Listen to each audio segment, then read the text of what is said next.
Now he can see augmented reality and real-time maps and can instantly Google any fact. You know who else can instantly Google any fact? Anyone else in the entire world who has a phone. Don't worry, we're not going to be bashing Marvel's new warriors like your boy Charlie Mudahar. Using violence to combat bullying. They're probably streaming this. You know, even when you went with the non-subtlety in the name, the fact that their powers are so fucking boring is the one that gets me the most. Really? Snowflake shurikens? Really? Force fields? But we're going to give a little bit of critique for it since it has 2.5k likes and 82k dislikes. Let's talk about presentation. When it comes to presenting the new warriors, they decide to upload a few pieces of sketch art, have a brief interview, vaguely talk about the characters and their backstories, and call it a day. What they could have done is, I don't know, just talk about the person's abilities and talk more about the personalities, more in depth than just talking about for a couple sentences and calling it that. I mean, if you look at an Apex trailer, it's 30 seconds long, and it talks more about the character's abilities than what this guy covered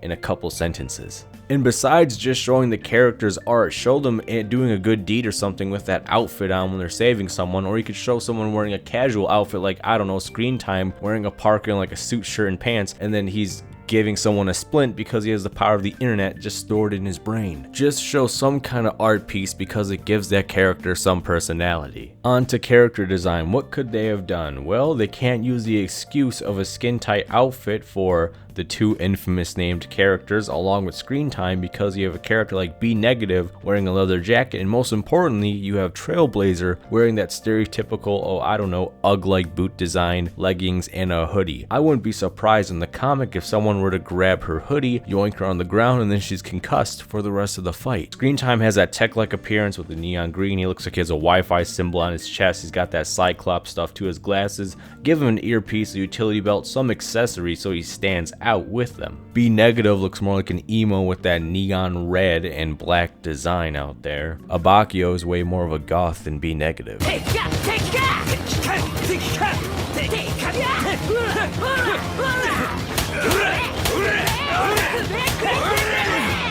Not to mention his whole entire uniform is a mixture of a casual attire and the skin-tight uniform, but it's a bad design of a mixture of skin-tight and casual attire. Now on to the people no one asked for, Snowflake and Safe Space. My first question is, why in this piece that they drew is Safe Space and Snowflake hugging in the most weirdest intimate way possible? Yeah, I get your siblings, but damn, you don't have to be that close with each other. Let's briefly go over Safe Space and his character design because it needs to complement Snowflake. But does Safe Space look safe in the name Safe Space? No. Not at all, and he's a defensive character too. It is so easy. You could give him some kind of riot gear like design from head to toe so he looks suited and booted and he looks protected, and hey, that man looks safe and his name is Safe Space. Since his design is also based off the stereotypical jock, you could decide to remove the gloves, the gauntlets, the helmet, and you can decide to have the shoulders a bit bigger to represent that jock-like football outfit that he has. You might as well just steal a Titan design from Destiny 2 because you have a character with a shield and a barrier to protect people.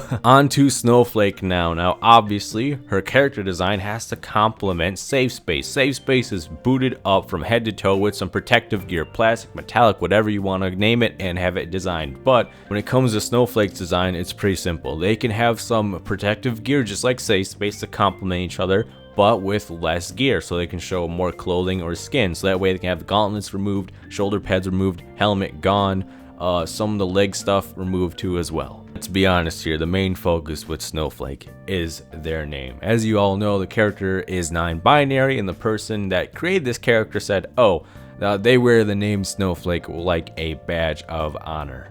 Last time I recalled, when it came to a character in media, being the first person to play a character as that race or with that background, they weren't named after a insult. An example, George Takei played as Lieutenant Sulu in the Star Trek show back in the 60s. If Marvel did what they just did today, that would basically be saying calling Lieutenant Sulu Lieutenant Gook instead. Does that happen? No. It was a most diverse cast, to say the least. Women, people of color. Who put this together? I mean, what was this the brainchild of?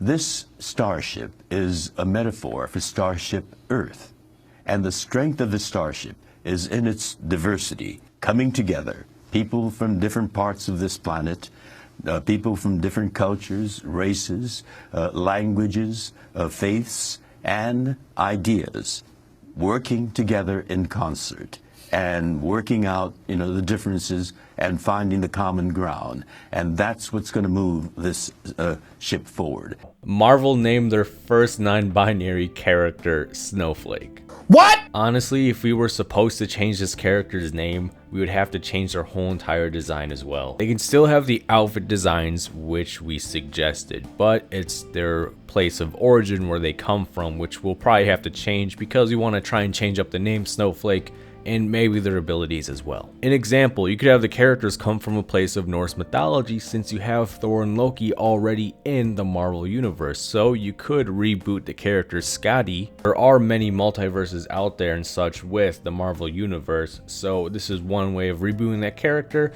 and they have a new background and everything else, but they just got the inspiration from the name of that character. You could even change the character and make them Japanese, and they have the name and inspiration from a yokai, Yuki Onna. Then our non-binary character would get the inspiration from the mythology Yuki Onna, because back then the yokai would go after its victims out there, and for this time our non-binary character got inspired from that name and brought a new twist on it, so instead of preying upon its victims, it would go after their enemies out there. And by the way, the last time Yuki Onna was ever used was for snow vampires back in a comic in 2004. It is possible to use mythology and use a character's name and backstory, have some inspiration at least, because they've shown it in the past with Thor and Loki, using a certain mythology character and then bringing them into the Marvel universe. And for the final thing, we'll just briefly go over one backstory because, oh my god, it's so terrible. As you all know, Screen Time got his powers due to internet gas